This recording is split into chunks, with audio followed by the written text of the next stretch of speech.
Amor e casamento na Idade Média.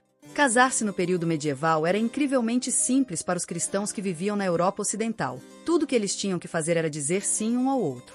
Mas, provar que você era realmente casado podia ser completamente diferente.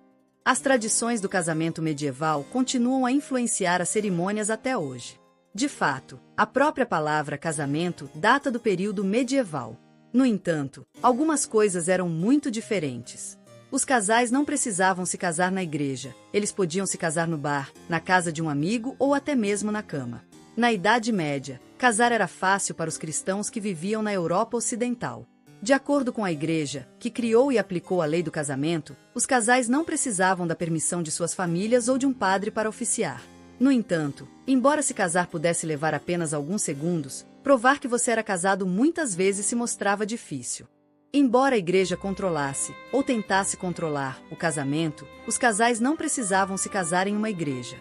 Registros legais mostram pessoas se casando na rua, no pub, na casa de um amigo ou até mesmo na cama. Tudo o que era necessário para um casamento válido e vinculativo era o consentimento das duas pessoas envolvidas. Na Inglaterra, por exemplo, algumas pessoas se casaram perto de igrejas para dar maior peso espiritual aos procedimentos, geralmente na porta da igreja, mas isso ainda não envolvia necessariamente um padre. Você poderia se casar assim que atingisse a puberdade, e o consentimento dos pais não era necessário. O casamento era o único lugar aceitável para sexo no período medieval, e como resultado os cristãos tinham permissão para se casar a partir da puberdade, geralmente vista na época como 12 anos para mulheres e 14 para homens. O consentimento dos pais não era necessário. Quando essa lei finalmente mudou na Inglaterra no século XVIII, as regras antigas ainda se aplicavam na Escócia, tornando cidades logo depois da fronteira, como Gretna Green, um destino para casais ingleses desafiando suas famílias. Embora a igreja medieval sustentasse o consentimento livremente dado como a base do casamento, na prática, as famílias e as redes sociais geralmente tinham muita influência sobre a escolha e aprovação dos parceiros de casamento. Também era normal em todos os níveis da sociedade fazer alguns arranjos pré-nupciais para prover a viuvez e para quaisquer filhos. Também era esperado que todos buscassem a permissão de seu senhor, e até os reis faziam consultas sobre seus próprios casamentos e os de seus filhos. O casamento entre pessoas de classes diferentes era particularmente desaprovado. Fazer sexo criou um casamento juridicamente vinculativo. Havia várias maneiras pelas quais um casal medieval poderia usar palavras ou ações para criar um casamento. O consentimento para se casar podia ser dado verbalmente por palavras de consentimento presente, mas nenhuma frase ou fórmula específica era necessária. Um casamento de consentimento presente não precisava ser consumado para ter valor. No entanto, se o casal tivesse concordado em se casar em algum momento no futuro e depois fizesse sexo, isso era visto como uma expressão física de consentimento presente. Então, para casais noivos, fazer sexo criava um casamento legalmente vinculativo. O consentimento também poderia ser demonstrado dando e recebendo um item chamado em inglês de wed. Um wed poderia ser qualquer presente entendido pelos envolvidos como consentimento para se casar, mas geralmente era um anel. Um wedding, onde um homem dava um anel a uma mulher e ela o aceitava, criava o casamento. Casado ou solteiro? É claro que houve mal-entendidos.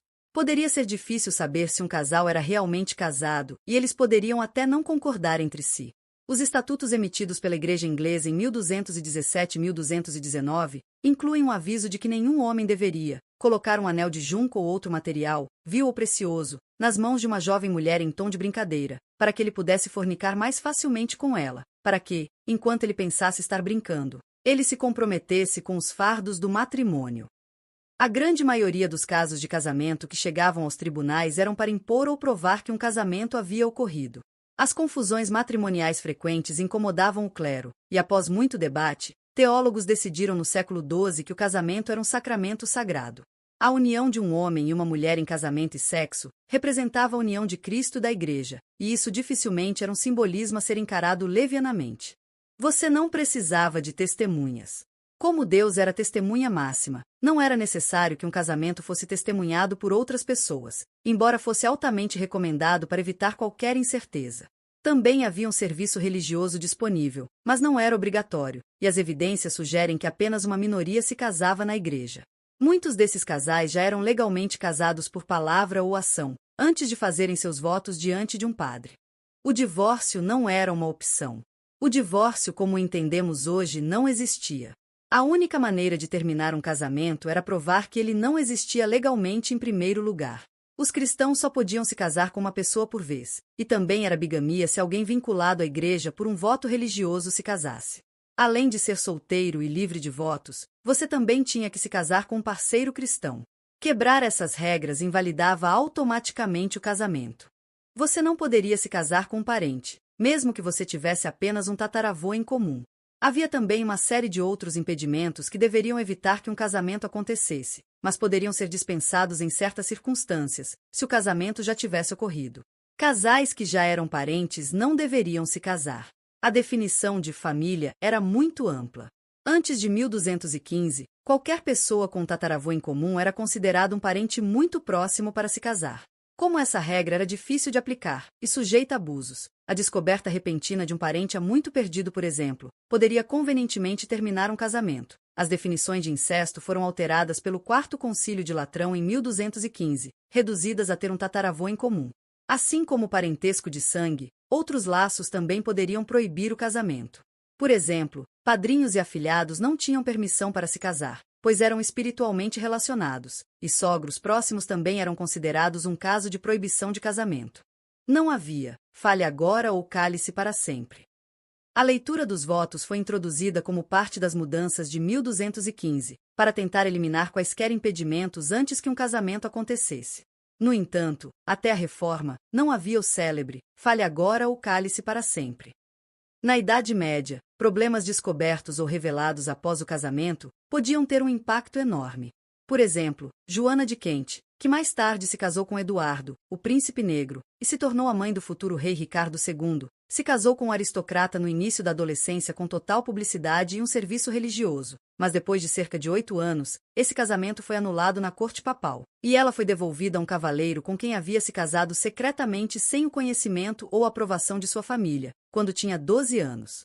É difícil saber quantas pessoas medievais se casaram por amor, ou encontraram o amor em seu casamento. Certamente havia uma distinção entre livre consentimento para se casar e ter uma escolha completamente livre. O que está claro é que a vasta maioria das pessoas medievais se casou, e geralmente se casou novamente depois de ficar viúva, sugerindo que o casamento era desejável, mesmo que apenas como norma social. Você gostou do vídeo? Ative o sininho para receber notificações toda vez que um vídeo for lançado. Você também pode colaborar com a gente, curtindo o vídeo e se inscrevendo no canal. Não custa nada e nos ajuda bastante. Se você quiser e puder, compartilhe o vídeo com seus amigos e conhecidos ou com alguém que você acha que pode se interessar por esse conteúdo.